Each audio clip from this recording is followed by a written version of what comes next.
Chers amis, bonjour. Parashat Shlach, la paracha des explorateurs. Eh oui, Dieu avait promis à Moshe, je vous ferai sortir d'Égypte vers la terre où coule le lait et le miel. Et cette dernière étape était désormais à portée de main. La distance qui les séparait de la rive est du Jourdain serait rapidement parcourue. Ce n'était plus qu'une question de jours. Pourtant, une requête populaire se fit de plus en plus insistante.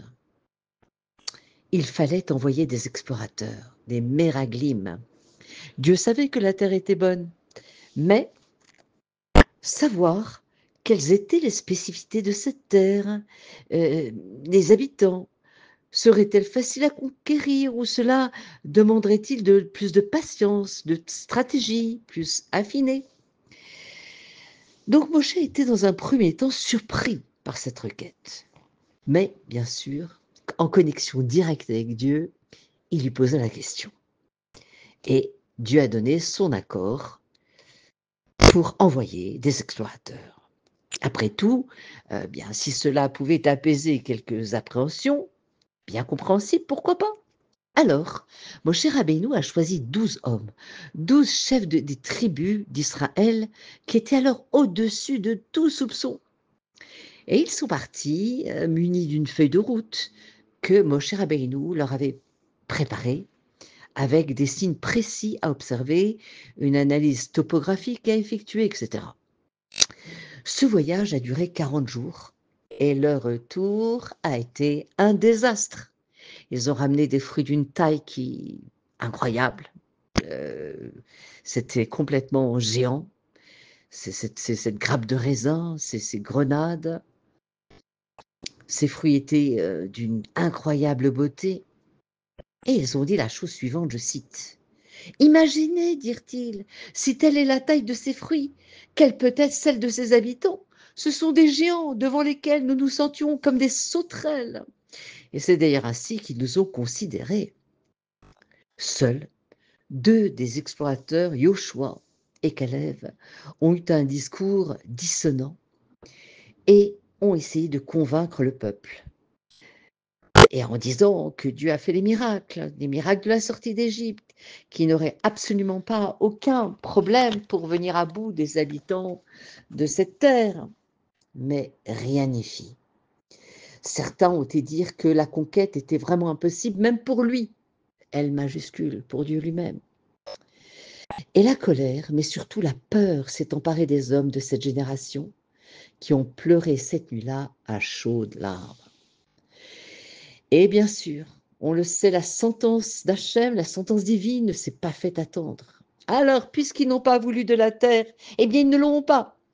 Toute cette génération d'hommes sortis d'Égypte périra dans le désert.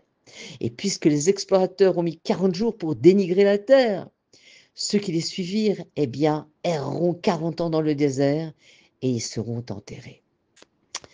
La tradition orale nous précise que la fameuse nuit où les explorateurs sont revenus et ont pleuré, ont fait pleurer toute l'assemblée, était, on le sait, le 9 du mois d'Av.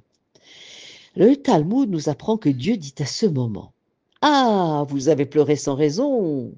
Eh bien, cette nuit sera dès lors une nuit de pleurs pour toutes les générations.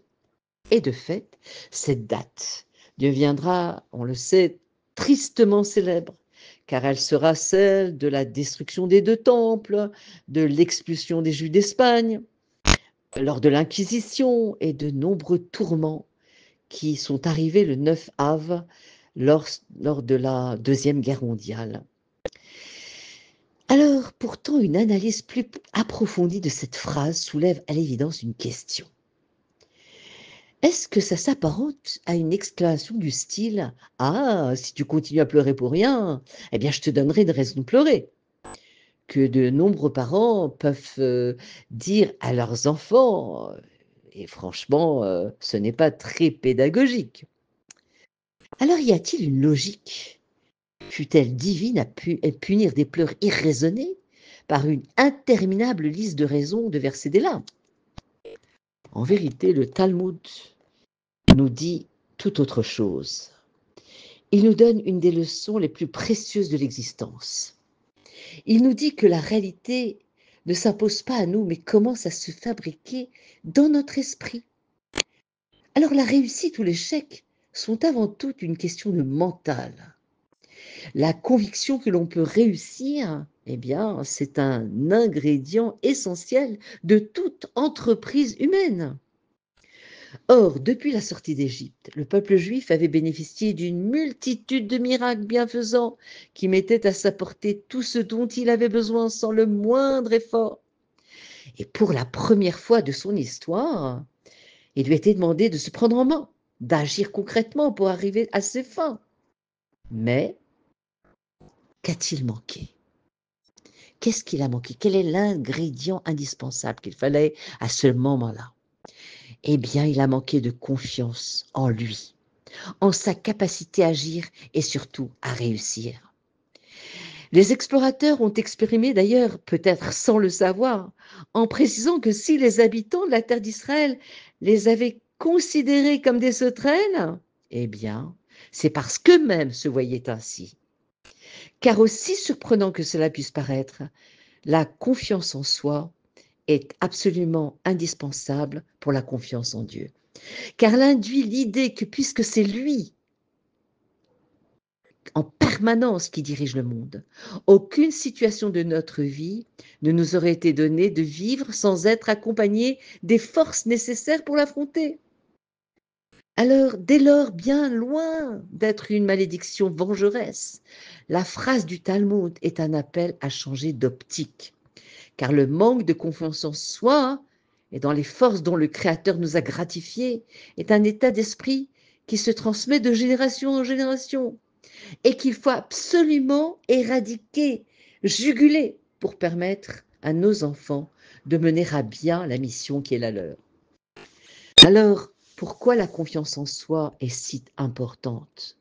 Pour servir Hachem, eh bien, cela exige du courage, de, de, de, d'agir en faisant la volonté de Dieu dans ce monde matériel, souvent rempli d'obstacles, de doutes, de moqueries. Et sans confiance en soi, qu'est-ce qui se passe? On devient timoré, timide, paralysé ou découragé. On risque de renoncer à agir. On voit que Hachem a dit à Yoshua, fortifie-toi, sois courageux, pour diriger le peuple, pour l'amener à la conquête de la terre promise. Et aussi, comme nous l'explique la Chassidoute, chaque juif a une mission unique, car chaque âme est une étincelle divine envoyée avec une tâche, un but qu'elle seule peut accomplir.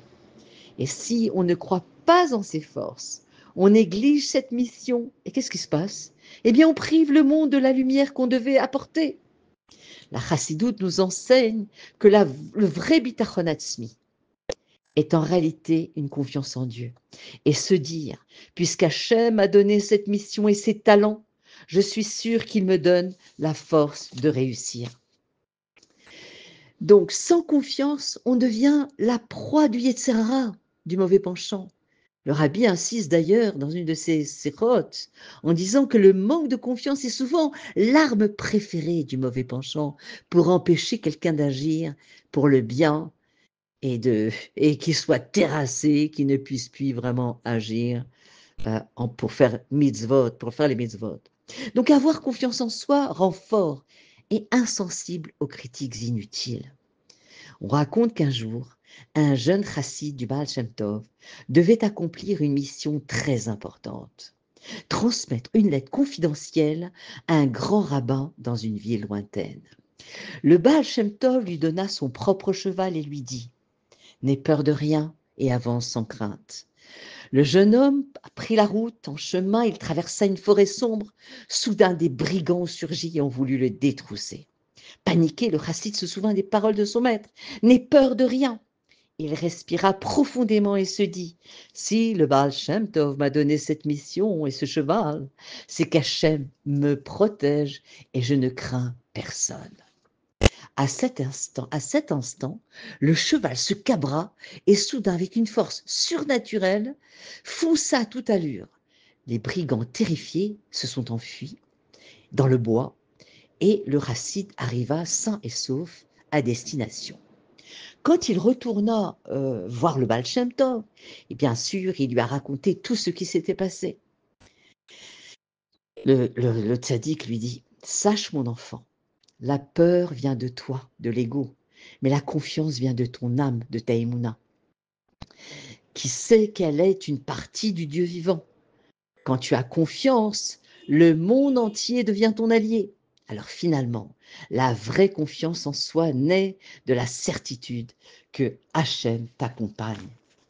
Et quand nous vivons, comme actuellement, en temps de guerre, pour anéantir le mal, la confiance en soi n'est pas un orgueil, mais une mitzvah, car elle montre au monde qu'Israël est lié à Hachem et donc invincible quand il reste uni et fort dans sa mission.